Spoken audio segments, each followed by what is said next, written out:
Today's guest is Heather Parady, and I got to tell you, I'm really excited for this one.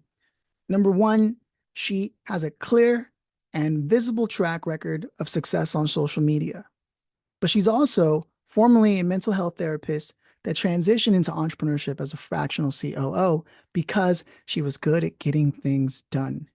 And as many of you entrepreneurs know, you're great at starting things, not always great at finishing and delivering and bringing it home. And so that's what she was working on. And in the middle of all that, as her social media presence is skyrocketing and she's involved in other companies' projects and getting them across the finish line, she launches a podcast called Unconventional Leaders. On top of that, interviewing some really big names from Jack Canfield to Seth Godin. I mean, I could go on listing, but I think you get the point. So the benefit of listening to this conversation is just that, listening to someone who actually did what most of you entrepreneurs are trying to accomplish, myself included. And that's get somewhere and be visible. And the advice she has might surprise you. So without further ado, Heather Parady. Heather, super stoked to have you here.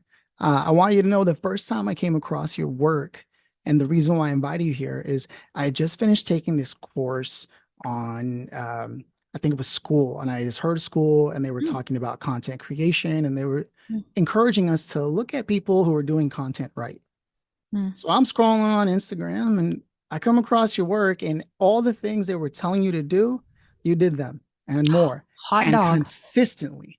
And I said, wow, this stuff works for sure. And then I started looking at what you were doing and you were sharing with people things that they were charging for to begin with, which Uh-huh. tells me like, wait a minute, there's something here. If this is what you're giving away, I can only imagine what it is like to work with you. So, being that the community that's listening to this are a bunch of business owners, entrepreneurs, retired athletes who are trying to be entrepreneurs and stepping into that power, and they see content as one way of doing that.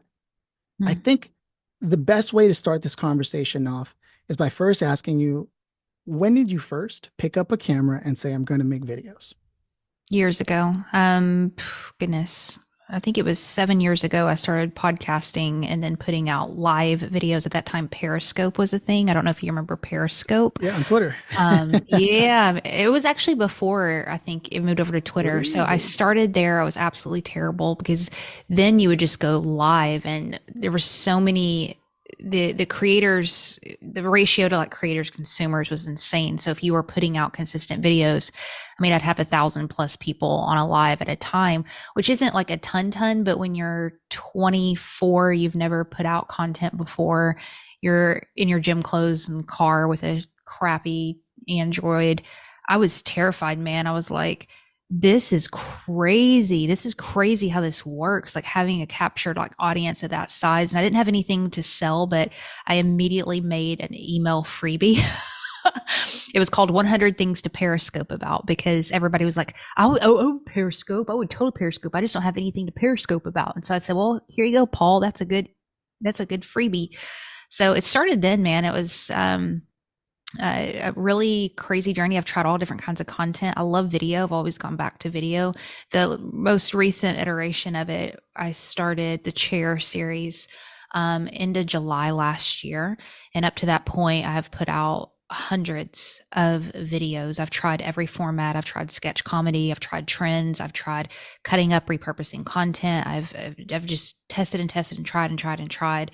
And it wasn't until into last summer where I got really frustrated because I knew I had a message. I knew that I had the interest. I knew that I had somewhat of a talent for communicating, but my videos weren't doing very well. So I decided to put a creative restriction on myself and sit in a chair until I figured out what I was going to say or what I had to say. And that creative restriction right there just led to the series that you're seeing now.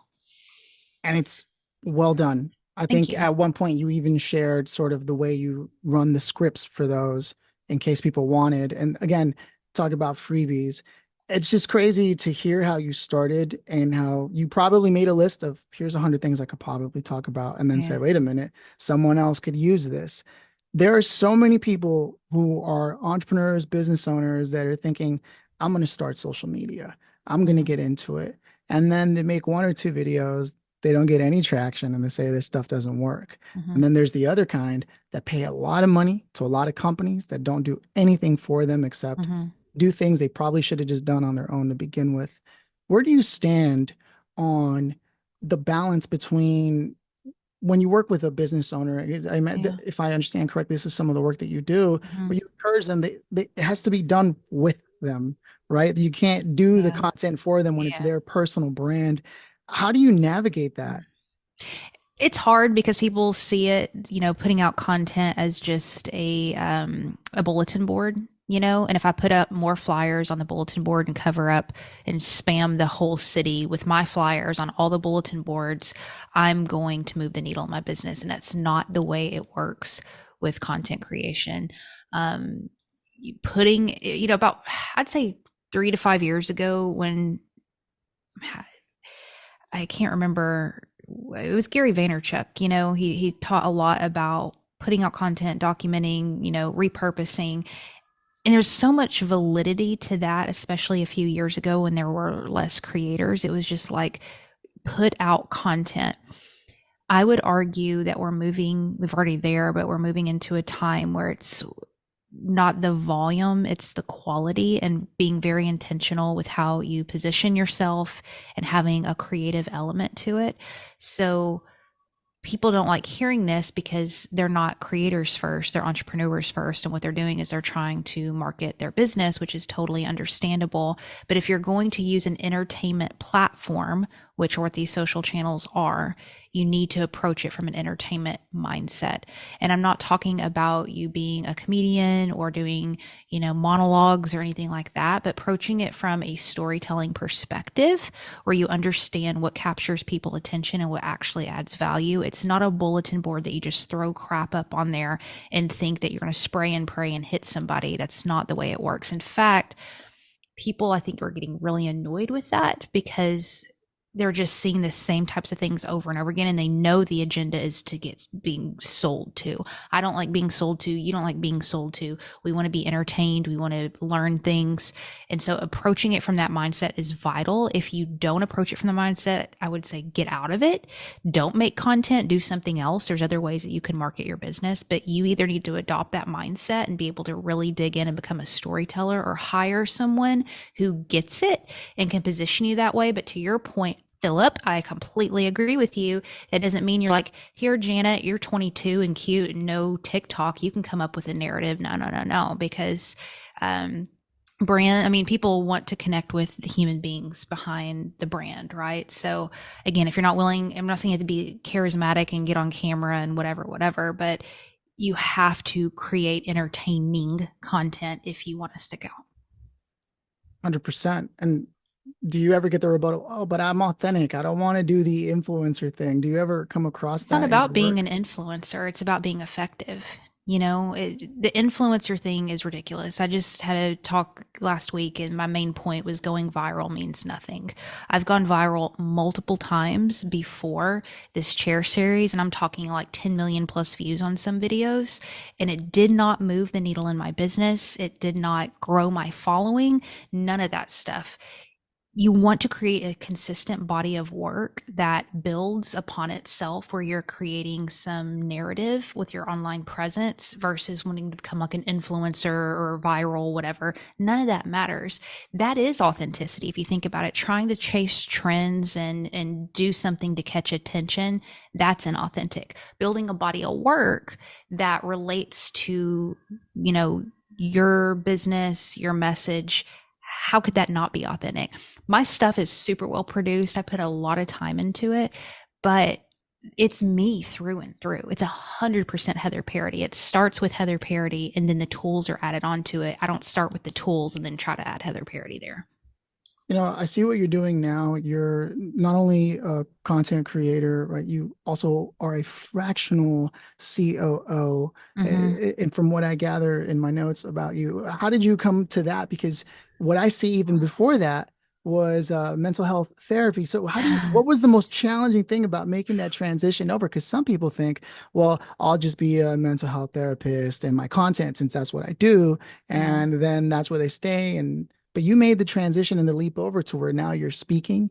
You have a podcast, Unconventional Leaders, that you're launching that Mhm. you've been doing really well with, had some Mhm. amazing guests on. How Mhm. did that happen? I'm lucky. I'm in my 30s, and I was born in a time and age where it's normal and cool and okay to shift gears. And I'm so grateful for that, because I talked to folks who were, grew up in a different time and that wasn't acceptable. You went to college, you got a job, and even if you hated it, that was it. We live in such a cool time where you can reinvent yourself. For me, it was not easy reinventing myself because I had to work really hard to get to where I was. I struggled a lot in school. I had to take developmental classes and really struggled academically. So, getting a master's and becoming a therapist was a huge deal for me to just overcome my own insecurities about what I could accomplish. So, letting go of that was huge. Um, and yeah, the business changes and shifts. I mean, it's adjusted over and over again, and it should, because there's this idea my friend Rory talks about, skill stacking, and a lot of entertainers will, they don't just study acting, they study, crossbow, and they become boxers, they do this because they carry all these skills and stuff into their careers. And as entrepreneurs, business people, we're constantly picking things up. And so your business should change. You should evolve. I mean, unless you're wanting to scale something and exit, which I have no interest in doing, that's not my cup of tea. Um, there should be a little bit of shift in Heather every once in a while. And I'm guarantee you there will be another 5 years. I hope to God. I think there will. And so when you landed on fractional COO, what was the Mm. vision there? I'm good at finishing crap, and people aren't. I don't mean that like in a derogatory way, but there's a lot of people who have a lot of vision and dreams and ideas, but actually putting it on paper and having a plan and putting it across the finish line, I'm exceptionally good at that. It's my greatest strength and my greatest weakness too, because it keeps me back a lot. Because as I'm trying to tap more into my creativity and my silliness and the human side, a lot of that type A Heather organizational stuff comes out, which kind of combats the that energy.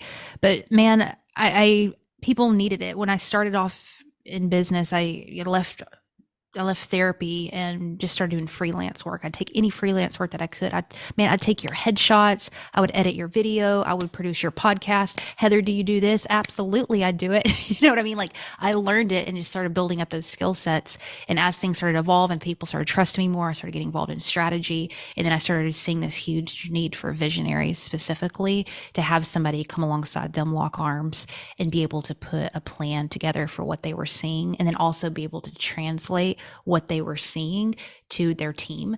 So a big gift that I think I have is communication. So you, Phillip, tell me what you're visioning and seeing.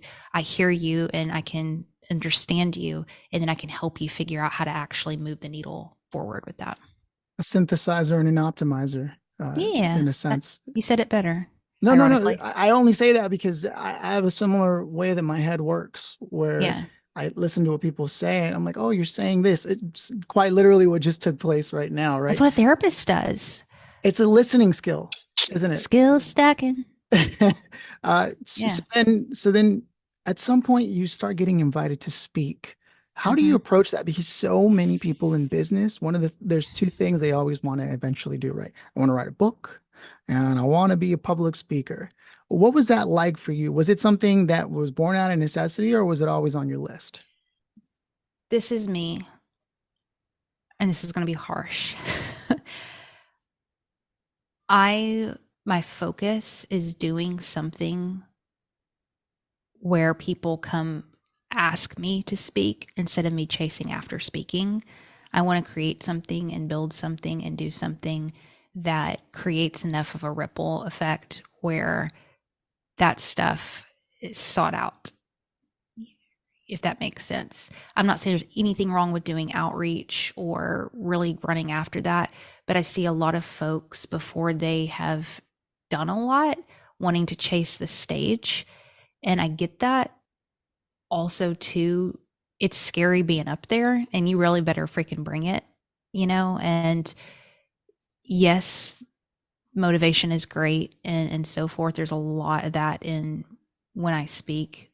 but also too, I mean, I even told somebody the other day, last week when I was speaking, it was an honor and I really loved it. But I'm like, man, before I speak again, which is just in a few months, I really want to focus on outcome and delivering things and actually producing something worthy of being on that stage. You know what I mean? So I think we live in a time, and it's not none of our faults. It's just the culture that we live in where a lot of our worth is what stages are you on, what platforms are you given, and not enough conversation about earning those platforms and doing something worth being invited to speak. 100%. Yeah. Absolutely true. Everyone's quick to jump the gun. The same thing with social media. Like you said, you, when you created the chair series, you sat down and told yourself, I'm going to make these videos with Yeah. the intention in mind of figuring out where I want to go with things.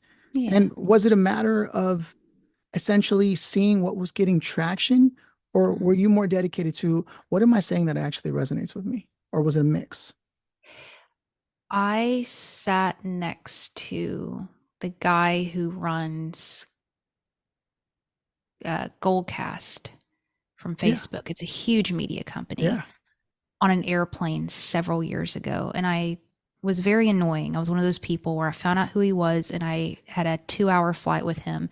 Poor dude was trying to sleep and I hammered him with questions because I'm like, if I'm going to sit next to you, somebody who's in the media business, who's built something so badass, sorry. One of the things he told me their story where, and I'm going to get to your question, where they had an idea for the way that something was supposed to look. I think it was an app that they were going to put out. Well, the videos that they made to advertise that app were popping more than the app was. And so they started paying attention. And he said something along the lines of like, pay attention to where things are naturally flowing. He said it's something way better than that.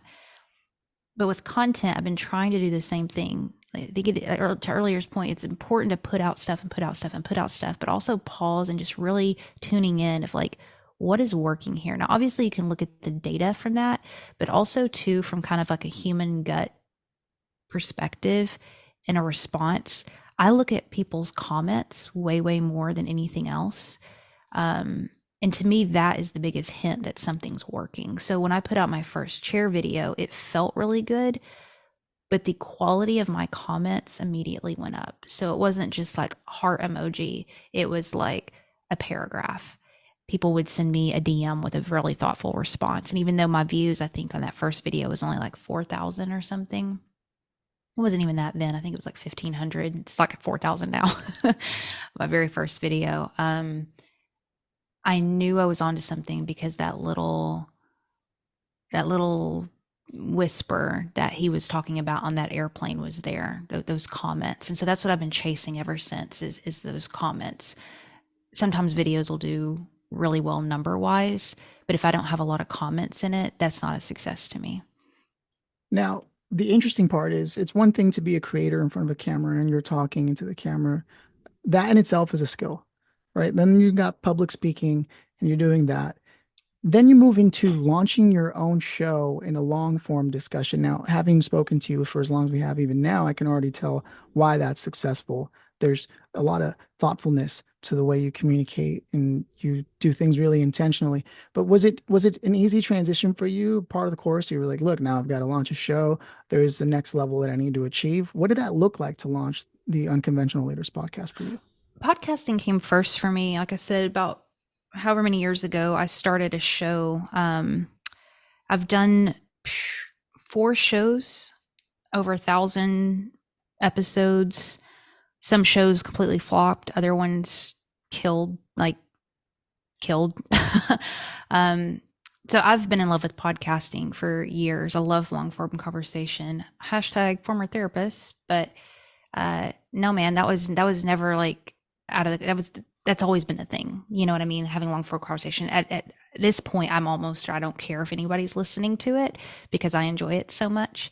I think I put more, ironically, emphasis on the short form content right now than the podcast, as far as like a worrying about the metrics and getting better and better at it. The podcast for me is an opportunity to grow. And man, some of the people I've been able to connect with is just sick. So it's really a selfish pursuit, which is terrible. content advice. Like, don't follow that strategy at all. If you want to grow your show, niche down, like hardcore. And there's a lot we could talk about with that, but yeah. No, and that's what I'm saying is I love that when you know the rules the way that you do, you can buck traditions and say, I'm gonna do this, and that's a completely selfish Yeah. endeavor for you. I think Yeah. that's when you've really reached a place that's a good place because it allows you to enter into that authentic space. And it's exciting to hear that from someone that knows where things are supposed to be clearly Yeah. through your track record. So if you don't mind, I want to look into what it's like working with you because I know that the people who are listening, when they look you up, they're going to see your track record, they're going to see what you've accomplished. Who are you interested in working with fundamentally, and what do you invite them into as far as an engagement? I'm shifting a lot right now. It's funny, when I first started off, it was just like hard finding leads and getting people in the door, and now I'm like overwhelmed with it, where um trying to scale back service-based offerings and getting way more selective with the people that we work with. And I don't know if you've ever read E-Myth. E-Myth just struck me, Yeah, man. Michael It's such a Gerber. Yeah. freaking, yeah, such a good book. I read that last year, and approaching things from more of a CEO perspective, and figuring out how to build something that doesn't need you. When you build a business around your superpower, which for me is getting stuff done, it's been interesting figuring out how to exit out of that, and pass it on to somebody else. So, who am I looking to work with right now? Honestly, I'm looking for more relationships and DMs and people in my community to talk about creation. I don't have an offer around that. I don't care to have an offer around that right now. To me, I'm a creator right now who's trying to figure it out. And I see a lot of people really struggling where they want to create, but they haven't made the link in their mind between storytelling and content creation.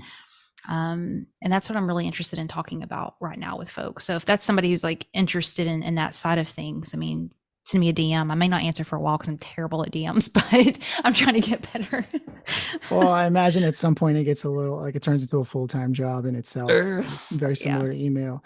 No, and I thank you for that transparency because it's funny when I read the E-Myth, I immediately wanted to quit because I realized I did everything wrong. Dude, I me was like, too. what's going on? It's crazy. Yeah, yeah. So you talked about community, and that was something I actually wanted to get into at some point before the conversation went on too long, and that is many think just like social media.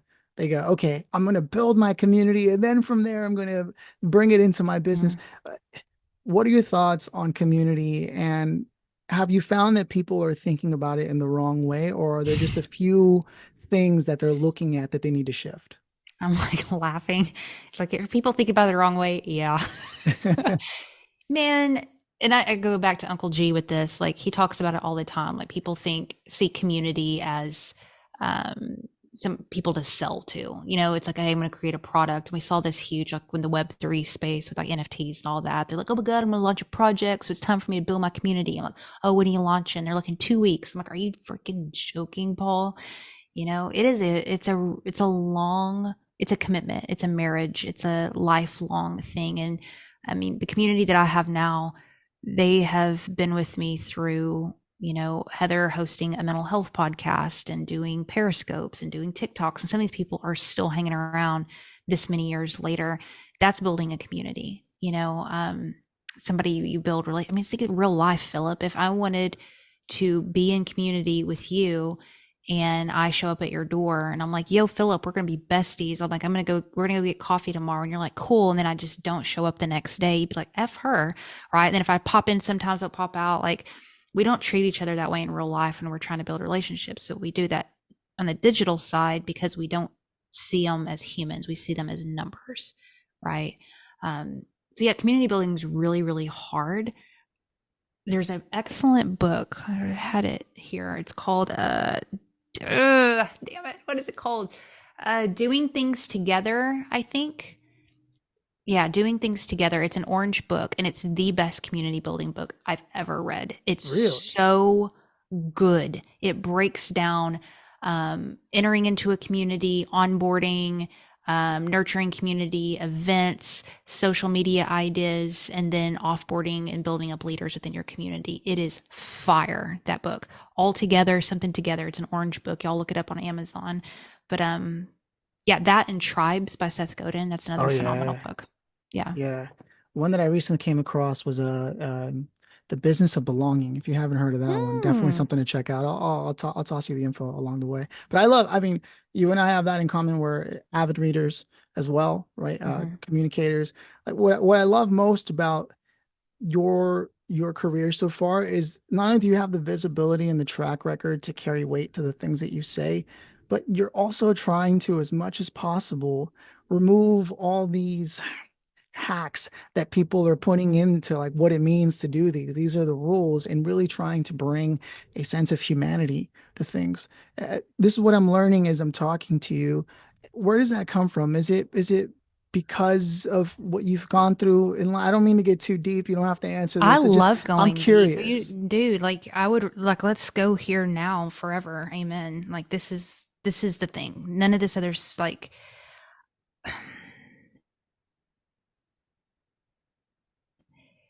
where does it come from? It comes from me experiencing it and seeing so many people have normal human reactions to unnatural things. What we're doing here on the internet is not natural. It's weird. I don't know how old you are, but my 35. parents, 35, okay, I'm 37. We're the first generation to figure out what it means to be a human on the internet. Of course, we don't have it figured out. We weren't born understanding digital identity and how to create a persona and what's the boundaries there and how to leverage that and somehow be authentic and then still need to scale things and whatever. Everything we're doing is awesome and cool and has changed my life, but it's also normal and okay to be burnt out, frustrated, confused.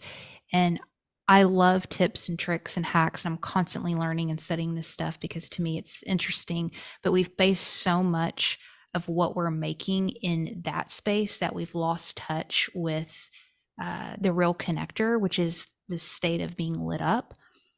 And I guarantee you, you would rather watch a video, listen to a podcast of somebody who is lit on fire about whatever they're talking about.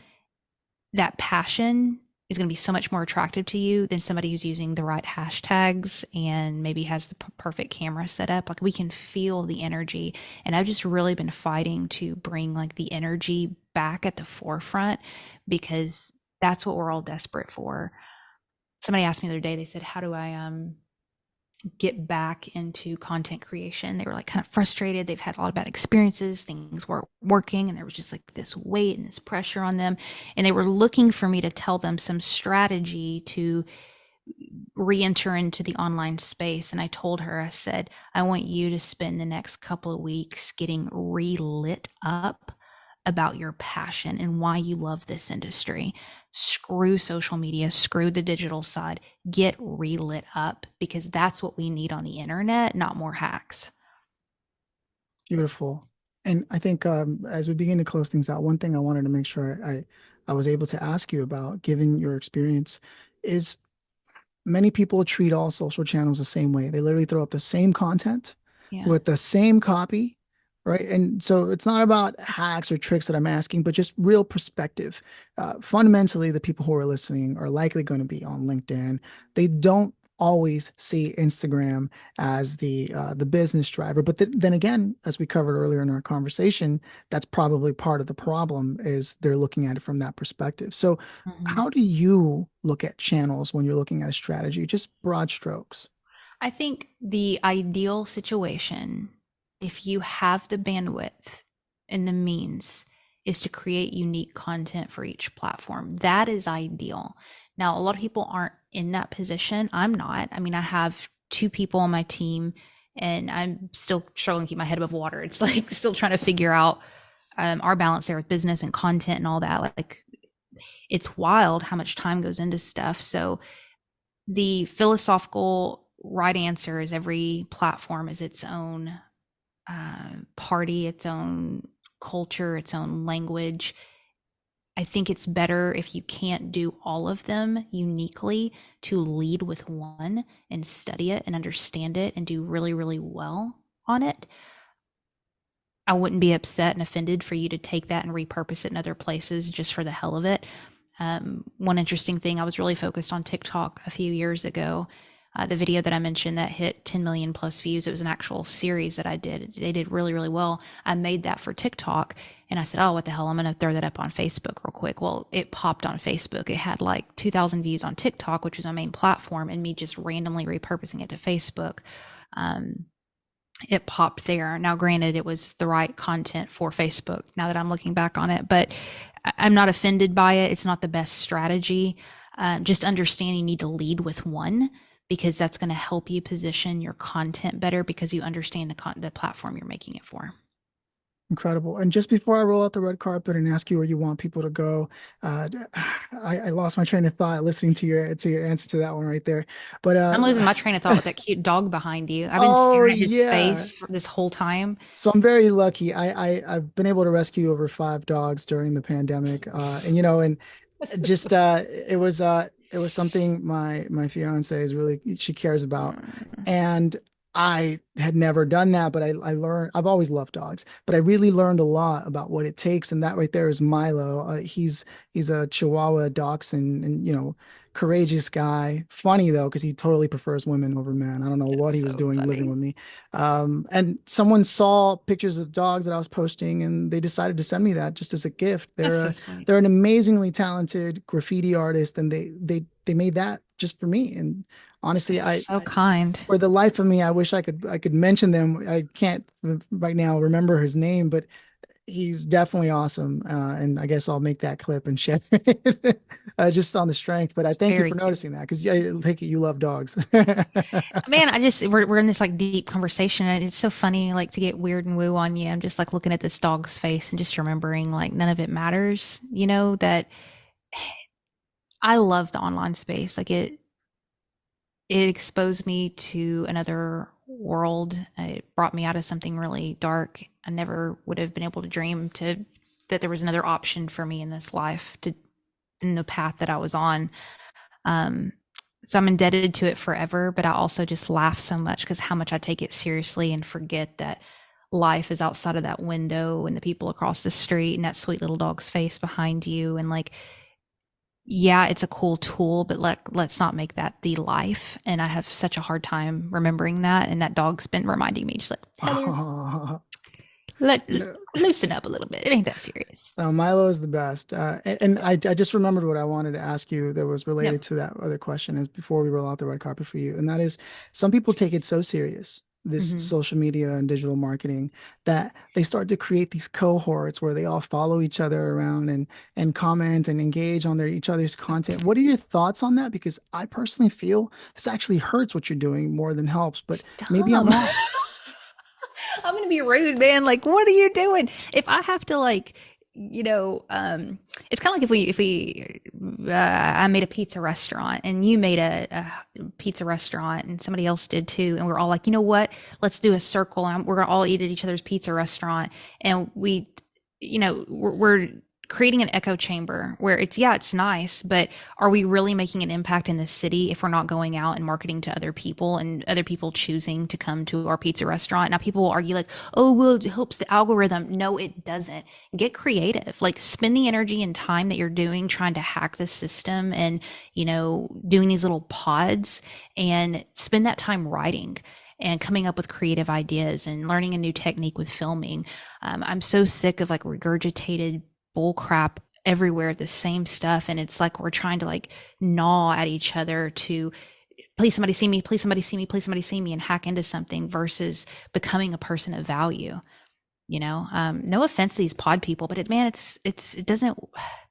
Is that the kind of traction you want? Is that the way that you want to win? Yeah. Thank you for that. And now I want to roll out the red carpet for you, as they say, the proverbial red carpet. Where do you want people to connect with you? Where do you want them to stay in touch with you? Listen to the show Unconventional Leaders and find me over on Instagram at Heather Parady. Heather, thank you so much for stopping by. Thanks. This was fun. Same for real.